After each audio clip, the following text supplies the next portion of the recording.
Kisah ini diawali oleh sebuah tragedi perampokan di sebuah toko perhiasan yang menyebabkan banyak orang tersandra. Tak lama dari itu, para penjahat yang belum sempat kabur dikepung oleh pasukan elit yang bernama Satuan SWAT yang membuat mereka panik. Dan tanpa disadari, salah satu dari pasukan elit SWAT tersebut menyelinap di sebuah lubang ventilasi udara sambil membawa kamera kecil untuk mengawasi situasi. Di tengah situasi menegangkan tersebut, ada salah satu sandera yang sudah tua dan ia mengalami serangan jantung. Melihat itu, salah satu seorang gadis yang mengaku sebagai dokter, yang juga salah satu sandera, meminta izin untuk menyelamatkan orang tua tersebut. Dan setelah dicek sana sini, dokter muda memvonis kalau orang tua ini harus segera dibawa ke rumah sakit. Dan ia memaksa kepada para perampok tersebut, yang berakibat situasi memanas. Dirasa situasi yang semakin tak kondusif, salah satu pasukan SWAT yang tadi menyelinap di ventilasi udara keluar. Ia bergelantungan ala kelelawar dan menembak satu persatu para perampok tersebut seorang diri, sehingga menyisakan satu perampok yang masih selamat. Tahu ia tak bisa kabur, yang akhirnya dokter muda tadi yang jadi sandranya. Tak main-main, perampok itu memerintahkan dokter muda yang jadi sandranya untuk memegang sebuah granat yang sudah terlepas dari pemicunya, sehingga bila mana granat itu terlepas bakal terjadi ledakan. Dan perampok mengancam para pasukan SWAT yang mengapungnya tersebut dengan itu. Pemimpin pasukan yang berhasil melumpuhkan beberapa perampok tadi memerintahkan anak buahnya untuk mengamini permintaan perampok tersebut. Dan saat perampok itu lengah, sebuah tembakan dari pemimpin SWAT tepat mengenai kepala perampok itu dan sukses membuatnya tersungkur. Di saat bersamaan, pemimpin pasukan SWAT berlari dan menangkap dokter muda dan granat yang dipegangnya, sehingga granat tersebut tidak meledak. Tapi gara-gara tindakan pasukan elit tersebut membuat si gadis dokter semakin ketakutan, bahkan ia sampai gemeteran. Khawatir granat yang dipegangnya terlepas, pemimpin SWAT berusaha menenangkan situasi dengan memuji tindakan berani si gadis dokter tadi. Ia juga bertanya tentang nama dan pekerjaannya, dan diketahuilah gadis dokter ini bernama Mika, dan ia dokter bedah yang baru lulus. Setelah mengetahui Mika seorang dokter, bisa-bisanya pemimpin pasukan elit ini menggodanya dengan mengatakan kalau dokter bedah itu haram, katanya gemeteran. Yang dibalas dokter Mika dengan jawaban medis segala nama saraf ia sebutkan. Dan jawaban tersebut sukses membuat pemimpin SWAT terkagum dan memujinya sebagai dokter yang pintar, katanya. Yang akhirnya pemimpin SWAT memerintahkan dokter Mika berjalan bebarengan tanpa melepaskan granat yang keduanya pegang. Tapi Mika terlalu takut. Ia takut kalau ia berjalan granatnya meledak. Kalau meledak ia mati, dan ia tak bisa mewujudkan impiannya yang belum tercapai. Ia mengatakan semua impiannya kepada pemimpin SWAT, dan salah satu impiannya adalah ingin merasakan yang namanya pacaran. Dan Mika mengatakan itu sambil menangis. Bukannya iba dengan ketakutan Mika, pemimpin SWAT tersebut malah kesal. Ia minta Mika untuk menatap matanya sambil mengatakan mantra-mantra penenangnya, yang sukses membuat Mika terhipnotis. Setelah Mika tenang, pemimpin SWAT tersebut membawa Mika ke sebuah lapangan penjinak bom. Dan di sana ia kembali memerintahkan Mika untuk melepaskan tangannya dari granat yang ia pegang. Yang akhirnya granat tersebut berhasil digenggam sepenuhnya oleh pemimpin SWAT. Tapi yang anehnya, setelah Mika berhasil lolos dari maut, ia malah mengkhawatirkan pemimpin SWAT tersebut. Yang setelahnya Mika mendengar granat yang dipegangnya tadi meledak bersamaan dengan pemimpin SWAT tadi. 2 tahun berlalu sejak tragedi tersebut. Mika di rumahnya mati-matian belajar bedah saraf, dan ia lakukan itu demi menyelamatkan temannya yang menderita kanker otak. Mika mempunyai hutang budi besar terhadap temannya tersebut yang bernama Sioman. Tapi ternyata Sioman sendiri sudah pasrah dengan keadaannya. Bahkan dikatakan berbagai pengobatan sudah dilakukannya. Tapi Mika menolak menyerah. Ia berjanji bakal menyembuhkan penyakit Sioman. Dan untuk saat ini ia harus pergi ke pelatihan penyelamatan bencana alam yang diadakan di markas kepolisian. Dan pelatihan itu wajib diikuti oleh dokter baru. Setibanya di sana, Mika dan dokter lainnya disambut oleh seorang wakil kapten pasukan SWAT yang bernama Swebu, karena kapten mereka yang bernama Singh tak bisa hadir.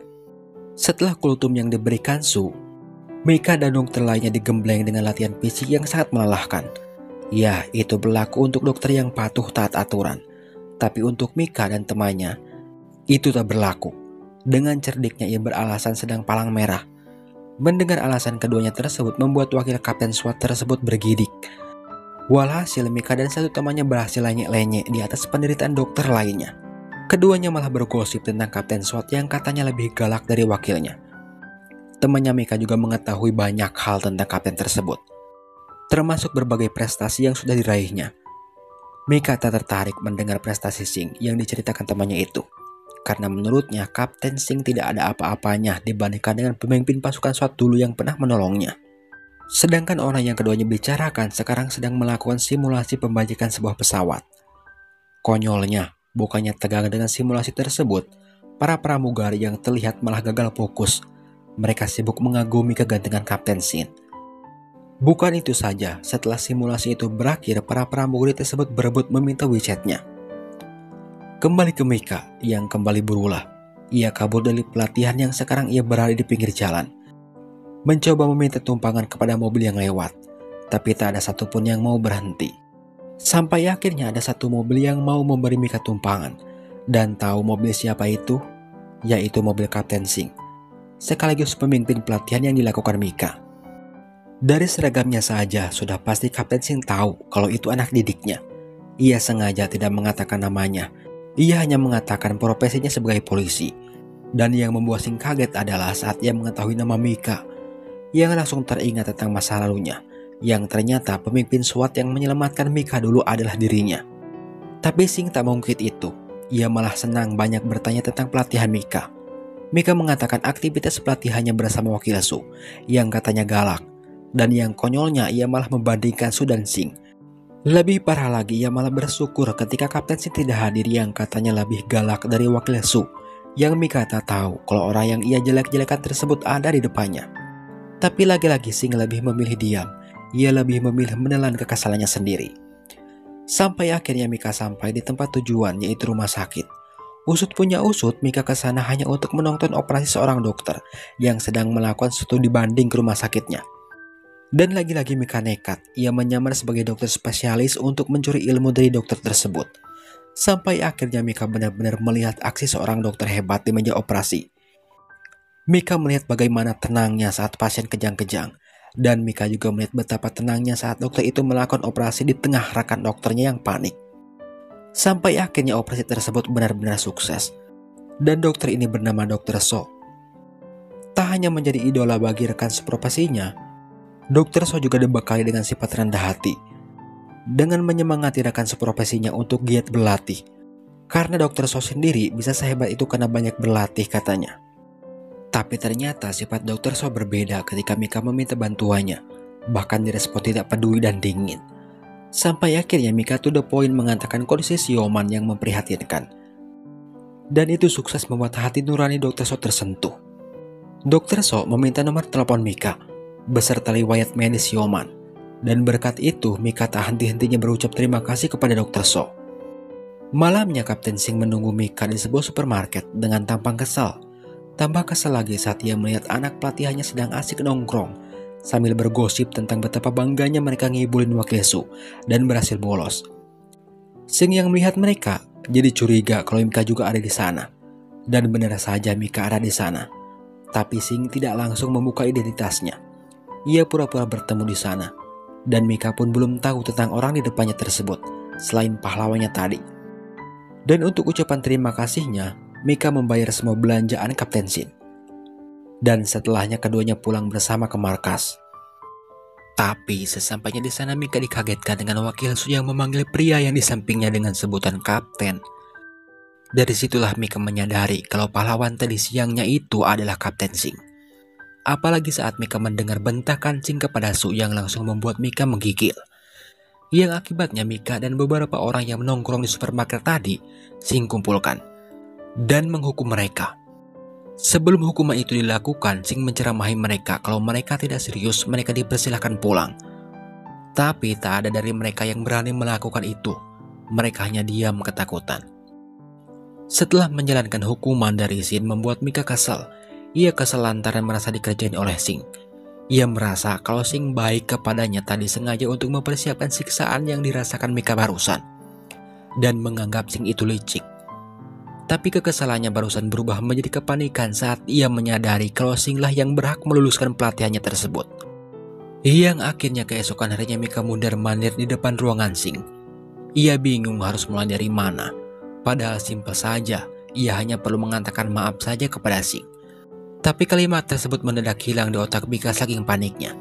Sampai akhirnya Sing datang, barulah Mika berani. Ia meminta maaf. Ia juga mengatakan alasannya keluar camp kemarin. Tapi Sing tak mau tahu. Dan untungnya Sing masih berbaik hati. Ia hanya memberikan Mika hukuman membersihkan toilet. Setelah Mika keluar dari ruangannya, Sing mengeluarkan sebuah hadiah. Di sana juga terdapat surat. Dan ternyata hadiah tersebut adalah pemberian Mika dulu saat menyelamatkannya. Dan hadiah tersebut Sing masih simpan sampai sekarang. Dan entah apa yang dilakukan Sing, setelahnya ia malah pergi ke toilet tempat Mika dihukum. Ya, Sing kesana seolah sengaja membuat gara-gara terhadap Mika. Seolah ia menemui kepuasan saat cekcok dengan Mika. Yang sayangnya cekcok mereka diketahui temannya.